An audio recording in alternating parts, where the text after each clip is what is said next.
అందరికీ నమస్కారం. TG Telugu lesson ఛానల్కి స్వాగతం, సుస్వాగతం. ఈ వీడియోలో మనము ఎవరి భాష వాళ్ళకు వినసొంపు, సామల సదాశివ గారు రచించిన ఎవరి భాష వాళ్ళకు వినసొంపు అనే పాఠ్యాంశానికి సంబంధించి రెండవ భాగం చూద్దాం. మొదటి భాగం వీడియో ఆల్రెడీ మనకు ప్లేలిస్ట్లో ఉంది, చూడగలరు. రెండవ భాగానికి సంబంధించి ఇక్కడ ఈ పేజీలో ఉంది రెండవ భాగం. ఈ వీడియోలన్నీ మీకు నచ్చినట్లయితే షేర్ చేయండి, సబ్స్క్రైబ్ చేసుకోండి. తదుపరి వీడియోలన్నీ కూడా మీకు నోటిఫికేషన్ రూపంలో రావాలి అంటే సబ్స్క్రైబ్ చేసుకోవడం తప్పనిసరి. మీకు ఏమైనా డౌట్స్ ఉంటే కామెంట్ బాక్స్లో టైప్ చేయండి. క్లియర్ ఎక్స్ప్లెనేషన్ మీకు పరీక్షలో గుర్తుండే విధంగా చిన్న చిన్న చిట్కాలతో చెప్పడం జరుగుతుంది. రెండవ భాగం చూడండి.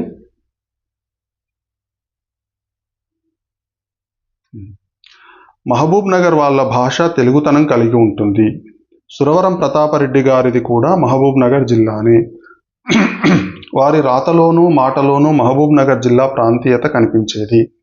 రెడ్డిగారి స్వగ్రామం నీళ్లు లేని ఇటిక్యాలపాడు ఒకప్పుడు నిజాం రాజ్యంలోని రాయచూర్ జిల్లాకు చెందినదే. భాషా ప్రయుక్త రాష్ట్రాలు ఏర్పడినప్పుడు రాయచూర్ జిల్లాలో కొంత భాగం కర్ణాటకలో చేరిపోయింది, కొంత భాగం మహబూబ్ నగర్ జిల్లాలో కలిసిపోయింది. ఇటిక్యాలపాడు, అలంపూర్ నేడు మహబూబ్ నగర్లో ఉన్న ఒకప్పుడు రాయచూర్ జిల్లాలోనివే. అలంపూర్ బ్రహ్మేశ్వరాలయాన్ని పునరుద్ధరించే కార్యక్రమంలో చురుకుగా పాల్గొన్న గడియారం రామకృష్ణ శర్మ గారు మంచి పండితులు, పరిశోధకులు, పత్రికా నిర్వాహకులు. హైదరాబాద్లో ఆంధ్ర సారస్వత పరిషత్తు ఏర్పడటానికి కారకులైన కొందరు ముఖ్యుల్లో గడియారం వారొకరు. వారు నాకు అనేక విషయాలు తెలియజేసినారు కాబట్టి నాకు గురుస్థానీయులే.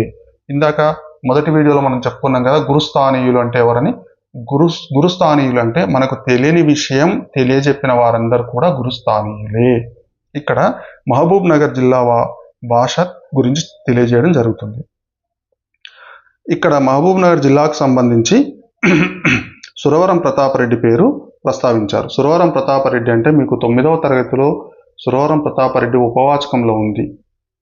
గోలకొండ అనే పత్రికను స్థాపించి నిజాం ఆగడాలను ప్రజాబాహుల్యానికి తెలియజేసినటువంటి గొప్ప వ్యక్తి, గొప్ప రచయిత, గొప్ప పత్రిక అధిపతి.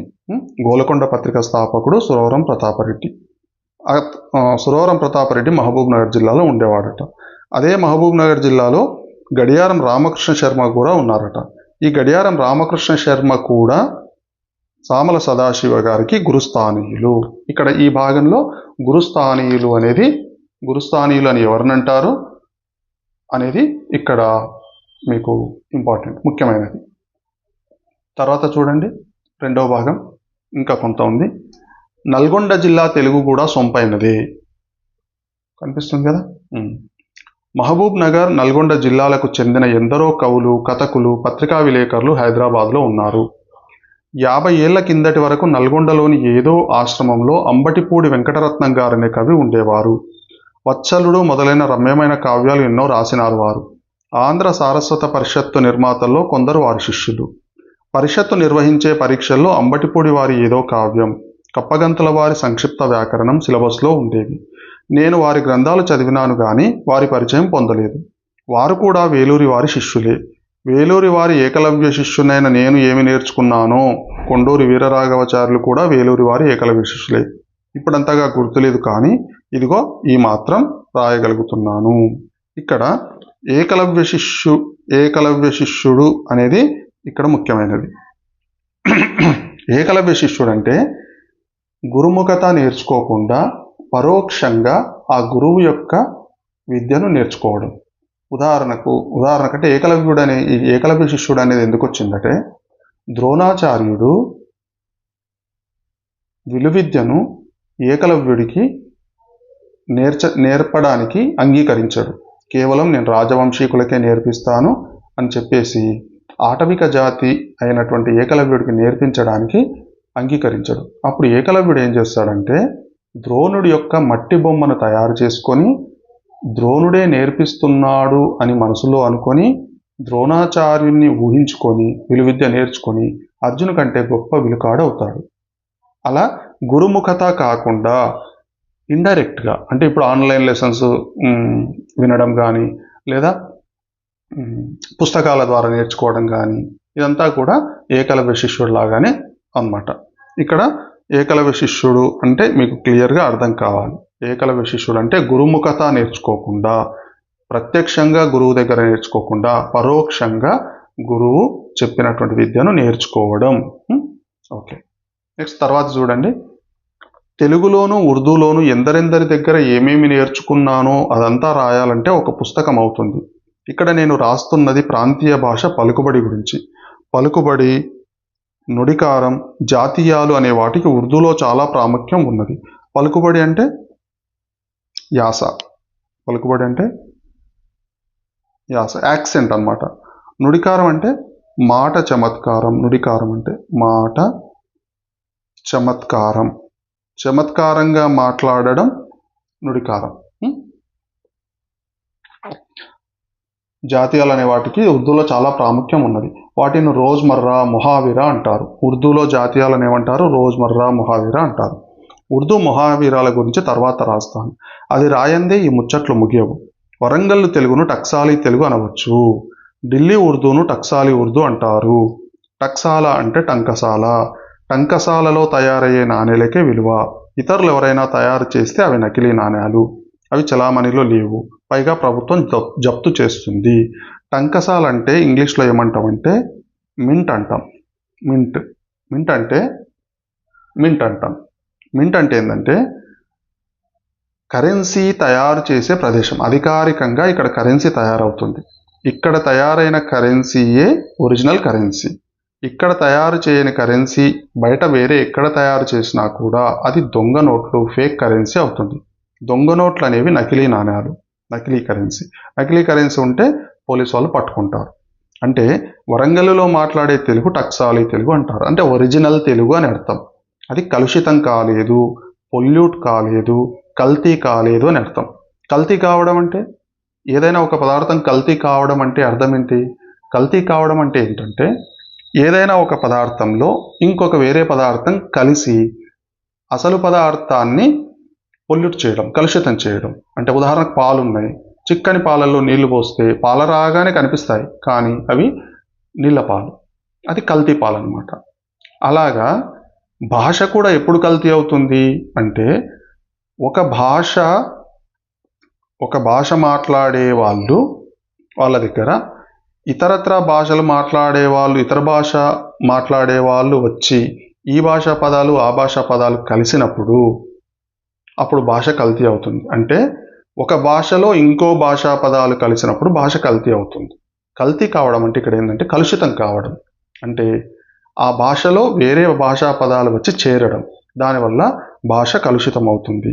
అంటే వరంగల్ తెలుగులో చాలా తక్కువ శాతం ఇతర భాషా పదాలు కలుస్తాయి. అదే మహబూబ్ నగర్ ప్రాంతంలో అయితే కన్నడ పదాలు కలుస్తాయి. నిజామాబాద్ ప్రాంతంలో అయితే మరాఠీ పదాలు కలుస్తాయి. అదే శ్రీకాకుళం, విజయనగరం ప్రాంతంలో ఒరిస్సా పదాలు కలుస్తాయి. అదే చిత్తూరు ప్రాంతంలో అయితే తమిళం పదాలు కలుస్తాయి. ఇట్లా అంటే ఆ ప్రాంతానికి చుట్టుపక్కల ఉండే ప్రాంతాలు దగ్గరగా ఉంటే భాషలో వేరే భాషా పదాలు కలుస్తాయి. వరంగల్ అనేది దాదాపుగా తెలంగాణలో మధ్య భాగంలో ఉంటుంది కాబట్టి ఇతరత్ర భాష మాట్లాడే ప్రాంతాలు దూరంగా ఉన్నాయి కాబట్టి కలవడం అనేది చాలా తక్కువ. అందుకే అది టక్సాలీ తెలుగు అంటారు, టంకసాల తెలుగు. ఇక్కడ చూడండి 3 ప్రశ్నలు ఉన్నాయి చూడండి. మూడిట్లో ఇంపార్టెంట్ ఏంటంటే మొదటిది, వారి రాతలోనూ మాటలోనూ ప్రాంతీయత కనిపించేది, దీని గురించి చర్చించండి. ఎవరి గురించి చెప్పారు ఇక్కడ? సురవరం ప్రతాపరెడ్డి గారి గురించి ప్రస్తావిస్తూ వారి రాతలో మాటలో ప్రాంతీయత కనిపించిందట. ప్రాంతీయత అంటే రాసే రాత, మాట్లాడే మాట రెండు కూడా ప్రాంతీయ మాండలిక భాష గురించి రాస్తున్నాడు. ప్రాంతీయ మాండలిక భాషలో రాస్తున్నాడు. అంటే రాసేది మాండలికమే, మాట్లాడేది కూడా మాండలికమే. ఇప్పుడు జనరల్గా మనం ఏం చేస్తామంటే మాండలికం మాట్లాడతాం, రాసేటప్పుడు మాత్రం వ్యవహారికం రాస్తాం. అంటే మాట్లాడేటప్పుడు వచ్చిండు అంటాం, రాసేటప్పుడు వచ్చాడు అంటాం. అలా కాకుండా సురవరం ప్రతాపరెడ్డి గారు రాసే రాతలోనూ మాట్లాడే మాటలోనూ ప్రాంతీయ భాషలోనే రాసేవాడు, మాట్లాడేవాడు అని అర్థం. ఏకలవ్య శిష్యుడు అంటే నేను ఇంతకుముందే తెలియజేశాను. గురుముఖత విద్య నేర్చుకోకుండా పరోక్షంగా ఆ గురువు చెప్పిన ఉపన్యాసాలు కానీ, వీడియోలు కానీ, రాసిన రాతలు కానీ, పుస్తకాలు కానీ వాటి ద్వారా విద్య నేర్చుకుంటే అది ఏకలవ్య శిష్యుడు అంటారు. పలుకుబడి, నుడికారం, జాతీయాలు ఒక భాషకు అలంకారాల వంటివి. ఈ అభిప్రాయాన్ని సమర్థిస్తూ మాట్లాడండి. పలుకుబడి అంటే యాస, నుడికారం అంటే చమత్కారం, జాతీయాలు అంటే ఒక వాక్యంలో ఉండేవి, అంటే అసలైన అర్థం కాకుండా వేరే అర్థాన్ని ఇచ్చేది జాతీయాలు. ఇవన్నీ ఉపయోగించడం వలన భాష అందంగా తయారవుతుంది. సామెతలు, జాతీయాలు, నుడికారాలు ఇవన్నీ ఆ భాషలో చేర్చడం వలన భాషకు అందం చేకూరుతుంది అనే విషయం మనకు ఈ భాగంలో తెలియజేస్తున్నాడు. ఇది రెండవ భాగం. ఈ రెండవ భాగానికి సంబంధించిన ఎక్స్ప్లెనేషన్. ఇందులో మనకు ముఖ్యంగా ఏంటంటే ఈ సురవరం ప్రతాపరెడ్డిది కొంత ముఖ్యమైన ప్రశ్న వచ్చే అవకాశం ఉంటుంది. అలాగే ఏకలవ్య శిష్యుడు అనేది వచ్చే అవకాశం ఉంటుంది. ఈ రెండు ప్రశ్నలకు సంబంధించిన ఎక్స్ప్లెనేషన్ ఒకసారి మీరు చూసుకుంటే సరిపోతుంది. ఒకసారి పాఠ్యపుస్తకం ప్రశాంతంగా చదవండి. చదివితే మీకు సగం అర్థమవుతుంది. ఇంకా అర్థం కాకపోతే వీడియో చూడండి. నెక్స్ట్ 3వ భాగం 4వ భాగం కూడా వీడియోలు తయారు చేసి పెడతాను. ఈ వీడియో కానీ మీకు నచ్చినట్లయితే సబ్స్క్రైబ్ చేసుకోండి, మీ ఫ్రెండ్స్కి షేర్ చేయండి. తెలుగులో 90 మార్కులకు పైగా సాధించడానికి సాధ్యమైనంత వరకు నేను అన్ని పాఠ్యాంశాల వీడియోలు తయారు చేసి మీకు అందజేస్తాను. Thank you very much.